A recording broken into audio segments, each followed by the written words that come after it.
तो टॉपिक चल रहा हमारा अर्ली मेडिवल हिस्ट्री और दिल्ली सल्तनत, जिसमें ऑलरेडी लेक्चर 1 हमने देख लिया है। अगर आपने नहीं देखा है तो बिल्कुल उसको पहले देख कर फिर आइए। यहाँ पे कुछ डिटेल मेरे बारे में और इम्पोर्टेंट इंस्ट्रक्शन जो कि पूरा डिटेल में मैंने पिछले लेक्चर में बताया था, इसलिए आगे बढ़ जाएंगे पहले क्वेश्चन की तरफ, जो कि रहा ये आपके सामने। किसको दस्तरे बंधन बोलते हैं? क्या दस्तरे बंधन किसको बोला जाता था? तो करेक्ट जवाब है इस्लामिक स्कॉलर होते थे जिनको दस्तरे बंधन बोला जाता था। तो करेक्ट जवाब होगा उलेमा, भी उसी के है ना इक्विवेलेंट है। तो उलेमा को दस्तरे बंधन बोलते थे। दस्तरे बंधन का मतलब होता है one who ties a turban, ठीक है। और ये सर्व करते हैं as adviser to the emperors on religious matter drawing from the knowledgeable ranks of the ulema या फिर Islamic scholar who had significant education और रिवरेंसेस, ठीक है। चलो आगे बढ़ते हैं नेक्स्ट क्वेश्चन पे, जो कि रहा आपके सामने। What was the boundaries between the Delhi सल्तनत और Mongol during the period of Alauddin Khilji after 1306? तो करेक्ट जवाब है रावी रिवर जो है उसके उस तरफ क्या थे, मंगोल्स थे, और इस तरफ अलाउद्दीन खिलजी या फिर दिल्ली सल्तनत का रीजन था, इलाका था। करेक्ट जवाब है Ravi river. This geographical feature served as a natural barrier, helping to curb Mongols' invasion or secure the northern frontiers of the empire.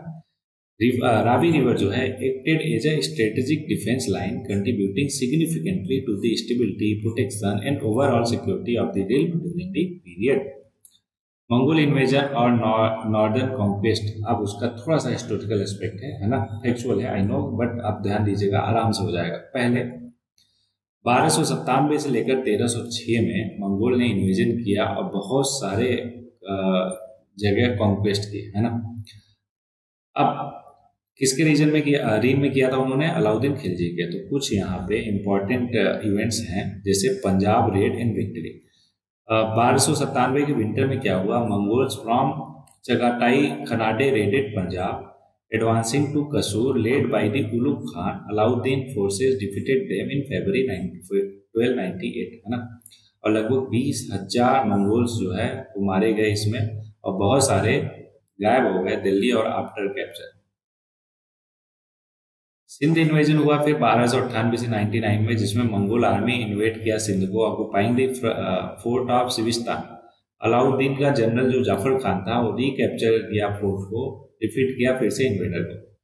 फिर गुजरात कंपेन हमने देख ही लिया है ऑलरेडी, दो लोगों को भेजा अलाउद्दीन ने, किसको किसको, उलुग खान और नुसरत खान को इन्वेट करने के लिए गुजरात को 1299 में। वहीं से किसको लेकर आया, मालिक कपूर और कमला देवी जो कि वघेला की क्वीन थी, उनको लेकर आया, ठीक है। Return from Gujarat Mongol soldiers mutiny near Jalore over लूट सेलिंग, है ना। क्या कर दिया उन्होंने, विद्रोह कर दिया कि नहीं नहीं हमारा हिस्सा ज्यादा होना चाहिए, कम होना चाहिए, ऑब्वियस से ज्यादा होना चाहिए। Alauddin response included harsh punishment, reflecting the practices of punishment, punishing families for men's crime. फिर बैटल ऑफ किली हुआ 1299 में, Chagatai ruler Duwa send Mongols led by Kutlugh Khwaja in the battle of Kili. Alauddin ने, है ना, दिल्ली फोर्सेस को लेट किया, but Zafar Khan attack किया बिना किसी ऑर्डर के, और मंगोल्स जो है रिट्रीटेड इन्फ्लिक्टिंग हैवी कैजुअलिटी, बहुत ज्यादा कैजुअलिटी हुआ। अगला है who was the first sultan of the Delhi who introduced regular coin और declared Delhi the capital of his empire? तो करेक्ट जवाब है इल्तुतमिश ने लाहौर से दिल्ली कैपिटल शिफ्ट किया, और उन्होंने बहुत सारे क्वाइन, जिसमें टंका, है ना, जित्तर, ये सारे के सारे क्वाइन जो है इसने रेगुलर क्वाइन इंट्रोड्यूस किए, ठीक है। जैसे कि सिल्वर का टंका और कॉपर का जित्तल, और उसने by metallic coinage system introduce किया, क्योंकि उस टाइम पे सिल्वर की शॉर्टेज थी, है ना।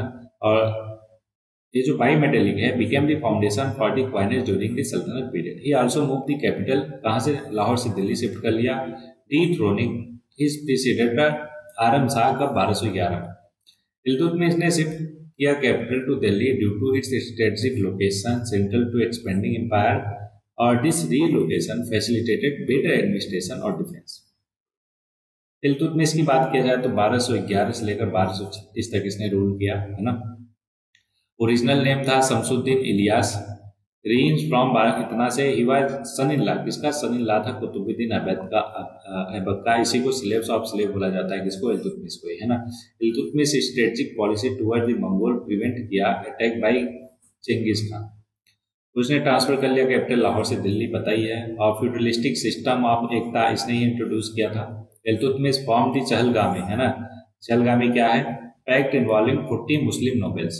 कितने? 40 मुस्लिम नोबेल्स का एक ग्रुप था जो किंग को, है ना, सुल्तान को क्या करता था? एडवाइस देता था। चहलगामी। इसको बाद में क्या कर दिया था? बलबन ने हटा दिया था। He introduce the coining system of Delhi sultanate, पता ही है। टंका सिल्वर क्वाइन को बोलते थे, बिरान ब्रॉन्ज क्वाइन को, जिद्दल कॉपर क्वाइन को। और इल्तुतमिश ने नॉमिनेट किया अपनी डॉटर रजिया सुल्तान को अपना सक्सेसर, ठीक है। ही प्रोवाइडेड पेट्रोनोज टू मिनाज उल सिराज, जो कि ऑथर थे मिनाज उस सिराज के। चलो इतना इंफॉर्मेशन इंपॉर्टेंट डिटेल हो गया इल्तुतमिश के बारे में। अगला क्वेश्चन है, Balban made his government firm stable और centralization all authority in his hand. बिल्कुल सही बात है। उसने चहलगामी जो 40 नोबेल मुस्लिम थे उनको भी क्या कर दिया? हटा दिया। He wanted to protect north western frontier against Mongol invasion. ये तो बिल्कुल सही है कि वो प्रोटेक्ट करना चाहता था north west frontier Mongol invasion के अगेंस्ट में, लेकिन उसने जो सेंट्रलाइज किया था ना, वो इस डर से किया था कि कहीं कोई उसका तख्ता पलट ना कर दे, इसलिए उसने चहलगामी को भी हटा दिया और एक कोई इंट्रोड्यूस किया जिसका नाम था, जो उसके पैरों को चूमते थे, है ना, उसके हाथों को चूमते थे। क्या नाम था उसका? अभी हाँ, सजदा। सजदा और पैबोस ऐसे कस्टम भी इंट्रोड्यूस किए अपनी सुप्रीमेसी में, सो दैट लोग उससे विद्रोह ना करें, ठीक है। This centralize control aim to prevent internal rebellions और स्टेब्लिश अ स्ट्रॉन्ग सल्तनत। तो पहला भी सही है, दूसरा भी सही है, लेकिन करेक्टली एक्सप्लेन नहीं कर रहा। That's why the answer should be option B, ठीक है। चलो आगे बढ़ते हैं नेक्स्ट क्वेश्चन पे। बोला, who was the medieval king responsible for introducing the silver coin टंका। अभी पढ़ा हमने, कौन? इल्तुतमिश। 1211 से लेकर 1236 के बीच में इसने रूल किया था, सबको पता है। आगे बढ़ते हैं। व्हाट वाज दार उल सफा? दार उल सफा स्टेब्लिश बाय फिरोज शाह तुगलक। दार उल सफा क्या था? एक फ्री हॉस्पिटल जैसा कॉन्सेप्ट था दार उल सफा, जिसको स्टेब्लिश किया फिरोज तुगलक ने। अब ध्यान रहे कि कल को पूछ लिया कि दार उल सफा को किसने स्टेब्लिश किया, तो बता पाओगे फिरोज तुगलक ने, ठीक है। और क्या है ये तो पता ही चल गया, एक फ्री हॉस्पिटल जैसा कॉन्सेप्ट है। This institution was set up to provide medical treatment and care to the poor and needy individual without any cost. इतना ध्यान में रहेगा। चलो नेक्स्ट क्वेश्चन है कि on whose coin the names of the last caliph of Baghdad appeared for the first time। तो ऐसा इसलिए हुआ क्योंकि कैलिफ ऑफ बगदाद ने, है ना, उसको रिकॉग्नाइज किया, उसके साम्राज्य को, किंगडम को। दैट्स वाई इस खुशी में इल्तुतमिश ने, है ना, उस क्वाइन पे उनका क्या किया? नाम छापा। तो करेक्ट जवाब है इल्तुतमिश। देखो, इल्तुतमिश ने इंट्रोड्यूस किया क्वाइन ऑफ सिल्वर टंका और copper jital. They were the two basic coins of the sultan period. और he was the first one to print the name of last caliph of Baghdad in his coins as he got recognition for his rule from the Abbasid caliphate of Baghdad. अगला है पुंद्र पुंद्रवर्धन भुक्ति was located. भुक्ति का मतलब होता है जमीन, है ना। और पुंद्र एक काइंड ऑफ ट्राइब या फिर एक कम्युनिटी का नाम है, जो कि कहाँ पे लाई करता है? नॉर्थ बंगाल में, ठीक है। तो Pundravardhana bhukti named after the Pundra people was located in north Bengal. बस ये ध्यान में रखना कि नॉर्थ बंगाल में लोकेटेड है। During the Gupta period it became an important bhukti, या फिर जिसको टेरिटोरियल डिवीजन बोलते हैं, ठीक है। During the Pala duration to include areas behind north Bengal even reaching the north. इतना याद नहीं होगा, रहने तो बस उतना याद रखो कि यहाँ से रिलेटेड है। अगला है महोदय। क्या? महोदया is an old name of. तो महोदया पहले नाम था कन्नौज का। कन्नौज को क्या बोलते थे? महोदया बोलते थे, जो कि एक सिटी है उत्तर प्रदेश के, इंडिया के उत्तर प्रदेश में। Mahodaya was use during the time of Mihir Bhoj. Mihir Bhoj के टाइम पे महोदया बोला जाता था, और ये सर्व करता था as a centre for various imperial Indian dynasties and played a significant role in historical struggle. Kannauj एक फोकल पॉइंट था इन ट्राइपार्टाइज स्ट्रगल। सबको पता होगा गुर्जर प्रतिहारा, पालाज और राष्ट्रकूटास के बीच में बहुत लंबी टाइम तक, है ना, युद्ध चला, और कन्नौज उसका क्या था? फोकल पॉइंट था। हर कोई चाहता था कन्नौज पे कब्जा करना। ऐसा क्यों? क्योंकि कन्नौज से ही सारे के सारे रूट पास करते थे, है ना, ट्रेडिंग रूट, इसलिए कन्नौज बहुत ज्यादा इंपॉर्टेंट है हुआ उस टाइम पे। City is renowned for its perfume. अभी के लिए उसको परफ्यूम के नाम से जाना जाता है। और traditional Kannauj perfume industry it's also associated with district Kannauji dialect of the Hindustani language. अगला है, आपको बताना है कि संगम फोर्ट्स जो है, following Sangam forts they are situated on the western coast. अच्छा, वेस्टर्न कोस्ट बोला है, सिलेक्ट द करेक्ट जवाब। तो देखो, कोरकई और पुहर दोनों के दोनों तमिलनाडु में है। कहाँ पे है? तमिलनाडु में, और ये ईस्टर्न कोस्ट पे है। किधर है? ईस्टर्न कोस्ट पे। और टोंडी और मुसरी दोनों के दोनों किधर है? केरला में है, और ये वेस्टर्न कोस्ट पे है। हमसे वेस्टर्न कोस्ट पूछा था, तीसरा चौथा करेक्ट जवाब हो जाएगा इसलिए। ठीक है, कौन सा है ना, कहाँ पे लोकेटेड है ये पता होना चाहिए आपको। अगर और डिटेल जानना है तो यहाँ पे एक्सप्लेनेशन मैंने दे दिया है, एक बार पढ़ लेना। ठीक है, याद तो ज़्यादा होगा नहीं, लेकिन अगर हो जाए तो अच्छी बात है। अदरवाइज कहाँ पे लोकेटेड है, क्या नाम है, जैसे पुहर है उसको पुहर भी बोलते हैं। ठीक है, कहाँ पे है? तमिलनाडु में है। अगर एग्जैक्ट देखा जाए तो दुतुराई district in the southern Indian state of Tamil Nadu. अगला है the most learned ruler of the Delhi Sultanate who was well versed in the various branches of learning including astronomy, mathematics और medicine। कौन था, है ना? तो इसका करेक्ट जवाब है मोहम्मद बिन तुगलक। वो बहुत ही पढ़ा लिखा इंसान था जिसको बहुत सारे सब्जेक्ट का नॉलेज था, एस्ट्रोनॉमी का, मैथमेटिक्स का और मेडिसिन का, है ना। इसलिए वो बहुत सारे एक्सपेरिमेंट किए। Big 5 experiment of Mohammad bin Tughlaq hopefully आपको ध्यान में होगा। ठीक है, रूलर ऑफ दिल्ली सल्तनत था, और उसने और सबसे ज्यादा पढ़ा लिखा माना जाता है। A deep understanding of various discipline जैसे कि एस्ट्रोनॉमी, मैथमेटिक्स, मेडिसिन और फिलोसफी, ये सारा कुछ पता था। और उसकी प्रोफिशिएंसी इन पर्शियन और Urdu, Hindustani poetry, logic, Greek, metaphysics और साइंस, इन सब में थी, है ना।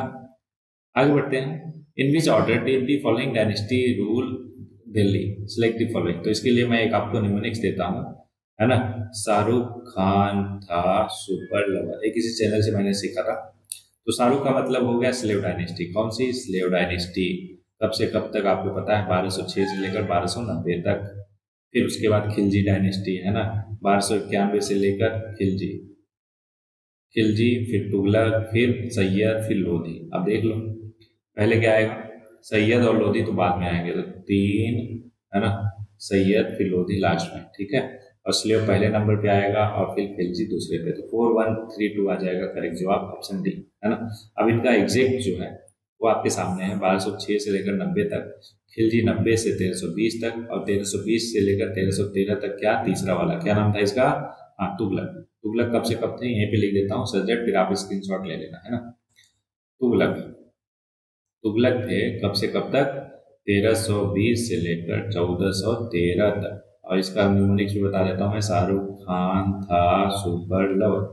ठीक है, हाँ, तो इससे क्या पता चल गया आपको? सैयद, स्लेव, खिलजी, और उसके बाद तुगलक, और यहाँ पे आ गया सैयद, और ये आ गया लोधी। अब स्क्रीनशॉट ले सकते हो, पूरा पूरा कंप्लीट है। ठीक है, अगला क्वेश्चन है, who was the Chola monarch who gave the complete freedom to Sri Lanka and got his daughter married to Sinhala prince, है ना। तो ये भी बहुत ही फैक्चुअल क्वेश्चन है। कई सही जवाब है कुलोटुंगा, कुलो कुलोटुंगा, होपफुली प्रोनाउंसिएशन मेरा ठीक हो। तो क्या था, चोला किंग थे जिन्होंने कंप्लीट फ्रीडम दिया श्रीलंका को, और अपनी बेटी का ब्याह भी करवाया सिंहाला प्रिंस से।